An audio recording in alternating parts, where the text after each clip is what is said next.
Your life is every rank of astronaut. Level 1, the kid who looked up. You're 7 years old and your father takes you outside at night to see a satellite pass overhead. It's just a moving dot of light, but you can't stop watching it. You start checking out every book on space from the school library. You memorize the names of every planet, every mission, every astronaut who ever walked on the moon.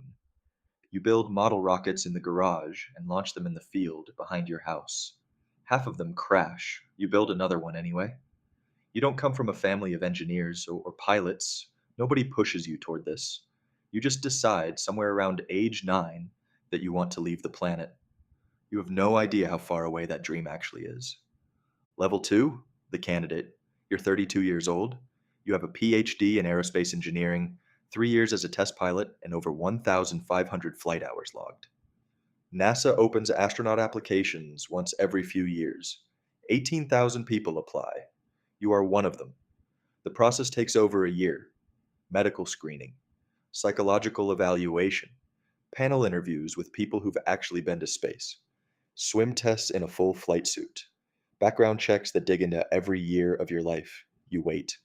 Months pass with no word. Then the call comes. Out of 18,000 applicants, 10 are selected. You are one of them. You hang up the phone and sit in silence for a long time before you tell anyone. Level 3, the ASCAN. Astronaut candidate, you report to Johnson Space Center in Houston. 2 years of training before you're even eligible for a mission. You learn Russian because half your training happens in Star City outside Moscow, and the Soyuz manuals are written in it. You learn the systems of the International Space Station, thousands of pages of documentation, every valve, every circuit, every failure mode. You train in the NBL, a pool 12 meters deep, holding a full scale mock up of the station, where you practice spacewalks in a 130-kilogram suit for 6 hours at a time. You fly T 38 jets to build flight discipline and decision making under pressure. You train for emergencies that will probably never happen: fire on board, depressurization, a toxic ammonia leak. You run the procedures until they're automatic because in space there's no time to think, only to execute. 2 years later, you graduate. You are now a full astronaut. You still haven't been to space. Level 4, the rookie. You're assigned technical duties on the ground while you wait for a flight assignment.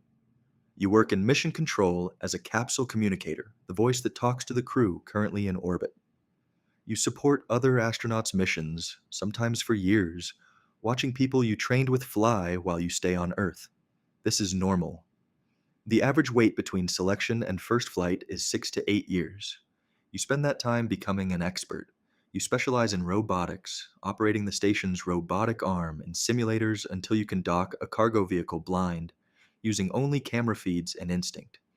You get assigned as backup crew for a mission, which means you train exactly as hard as the primary crew. Knowing you probably won't fly this time, you do it anyway. That's the job before the job. Level 5, the first flight. The call finally comes.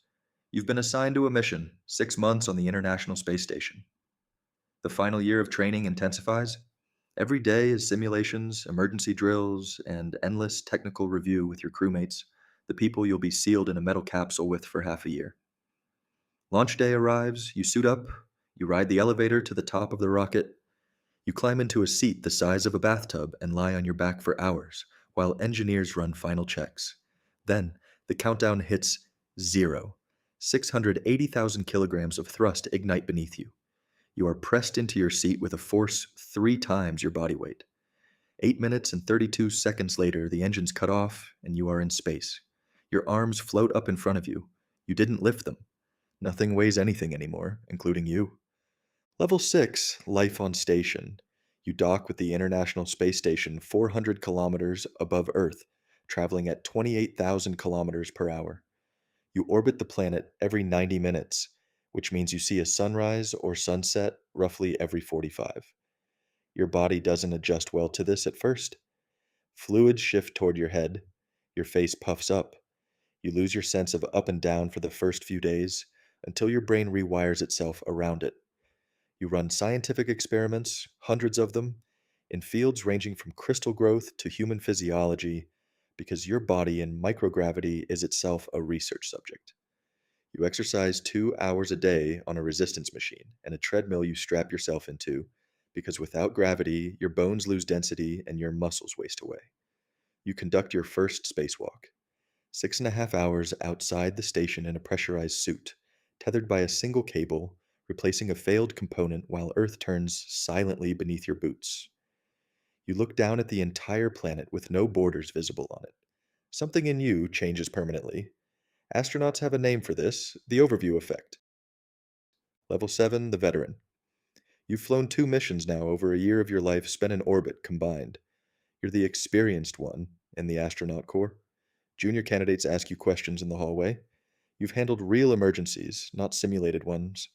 A micro meteorite strike that cracked a window on the station. A carbon dioxide scrubber failure at 3 a.m. that required you and your crewmate to solve a problem with no ground support available for another 40 minutes because you were out of communication range. You didn't panic. You ran the procedure. It worked. You've also felt the isolation. Video calls with your kids where you can see them growing up in fragments a few minutes at a time from 400 kilometers away. You missed a funeral, you missed a birthday. Your family adjusted because they had to. You carry that. Level 8, the commander. You're assigned as mission commander for your third flight. You're responsible for the safety of your entire crew and the station itself. Command in space isn't about giving orders, it's about judgment. When an alarm sounds at 2 a.m. and 3 systems are showing conflicting data, you have to decide calmly, with 6 lives depending on the decision, whether it's a sensor error or a real emergency. You train your crew relentlessly before launch, because a mistake in a simulator becomes a mistake at 28,000 kilometers per hour. During your mission, a resupply vehicle fails to dock properly. You take manual control from inside the station and complete the docking yourself. Watching the feed, adjusting by hand, no room for error. Mission Control calls it a flawless recovery. You call it Tuesday. Level 9, the Chief Astronaut. You've flown 4 missions, nearly 2 years of your life spent off the planet. You're no longer assigned to fly regularly. Instead, you help select and train the next generation, sitting on the interview panels that decide who gets to do what you've done. You know exactly what you're looking for because you remember exactly what it felt like to be on the other side of that table. You brief senior NASA leadership on mission risk.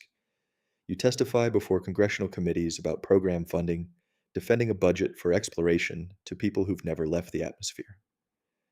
Younger astronauts ask you what space is really like, and you find you still don't have the words for it. You've given 3 decades to this. Your body carries the record, bone density that never fully recovered. Vision changes from years of fluid shift. You don't complain, you knew the cost going in. Level 10, the Ghost. You retire after 34 years with the agency. 4 space flights, 11 spacewalks, and 587 days spent in orbit. There's a ceremony at Johnson Space Center. Former crewmates speak. Your family is there, older now, having spent decades sharing you with the sky. You hand in your badge, you move somewhere quiet, and at night you still step outside and look up out of habit, tracking a bright, steady point of light crossing overhead, knowing exactly what it is and exactly how it feels to be inside it. You give talks at schools sometimes, and there's always one kid in the back who won't stop asking questions, who has already memorized every planet and every mission and every astronaut who ever went, who builds rockets in the garage that mostly crash and gets built again anyway. You don't tell them how hard it is. You tell them it's worth it. And somewhere tonight, a 7-year-old is standing in a backyard, watching a moving dot of light cross a dark sky, not knowing yet that something in them just decided to leave the planet. The sky doesn't care where you started, only whether you keep looking up.